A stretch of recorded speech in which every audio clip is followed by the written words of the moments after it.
Hello everyone. International Scientific Research and Publications is providing innovation awards. Let us know who can nominate for the awards. Universities, colleges, higher educational institutions, schools, coaching institutes, academics and research scholars, corporate and industry, international organizations and associations, consultants, startups, etc. If you have any other doubts or queries, you can contact us through this WhatsApp number or mail us through this mail ID. Thanks for watching.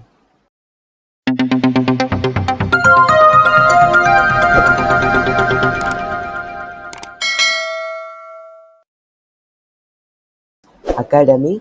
In today's video, I am here to explain you how to write a research proposal. So let's get into the video. Before that, we have to know that what is the goal of a research proposal or the purpose of a research proposal. In a research proposal, the goal is to present the author's plan for research they intended to conduct. In some cases, part of this goal is secure funding for said research. In others, it's to have the research approved by the author's supervisor or the department so they can move forward within it.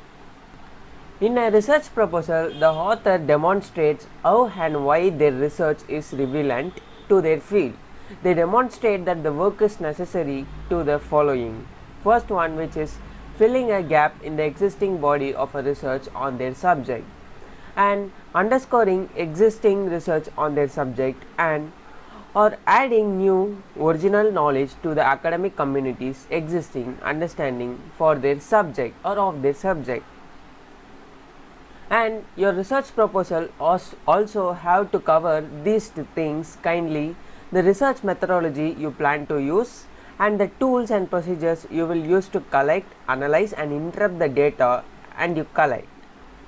An explanation of how your research fits the budget and other constraints that come with conducting it through your institution, department or academic program.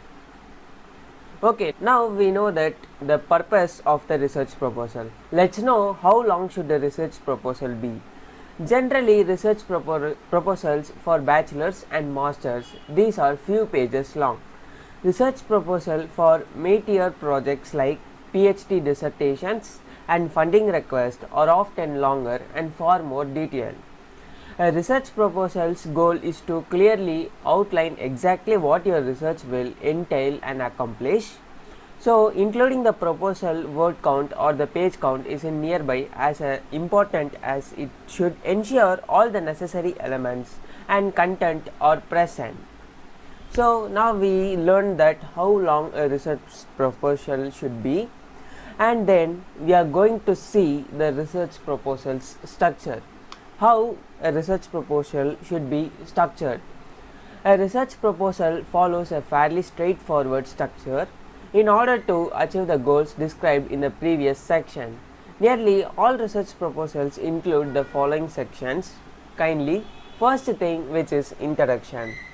First thing, your introduction achieves a few goals. First, you have to introduce your topic, states your problem and the statement and the questions your research aims to answer, and provide contents for your research. In a research proposal, an introduction can be a few paragraphs long. It should be concise, but don't feel like you need to cram all of your information into one paragraph. In some cases, you need to include an abstract and or a table of contents in your research proposal. These are included just before the introduction. And the second thing, which is background significance. This is where you explain why your research is necessary and how it relates to the established research in your field. Your work might complement existing research, strengthen it, or even challenge it. No matter how your work will play with other research works, you need to express in detail in your research proposal. And the third thing, which is literature review. We had already put a video on literature review and the structures of literature review. If you don't know, please watch it. It is in our channel. In your literature review, you introduce all the sources you plan to use in your research. This includes landmark studies and the data, books and scholarly articles. A literature review isn't merely a list of sources that whatever your bibliography is for. A literature review delves into the collection of sources you choose and explains how you are using them in your research. Let's move on the most important step: research design, methods and schedule. The type of research you will do. Are you conducting qualitative or quantitative research? Are you collecting original data or working with data collected by other researchers? Whether you are doing experimental or descriptive research, the data you are working with. For example, if you are conducting research in the social sciences, you will need to describe the population you are studying.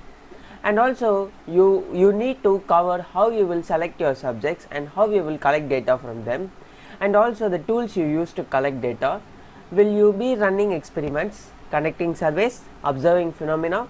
Note all data collection methods here along with why there are effective methods for your specific research. Behind a comprehensive look at your research itself, you will also need to include your research timeline, your research budget, and any potential obstacles you foresee and your plan for handling them. And the next step is suppositions and implications. In this section, make sure you cover the following. Anyways, your work can challenge existing theories and assumptions in your field. How your work will create the foundation for future research.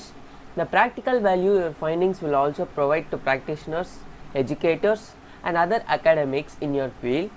The problem your work can potentially help to fix. Politics that could be impacted by your findings. How your findings can be implemented in academic or other settings, and how this will improve or otherwise transform these settings. In other words, this section isn't about starting the specific results you expect, rather it where you state how your findings will be valuable.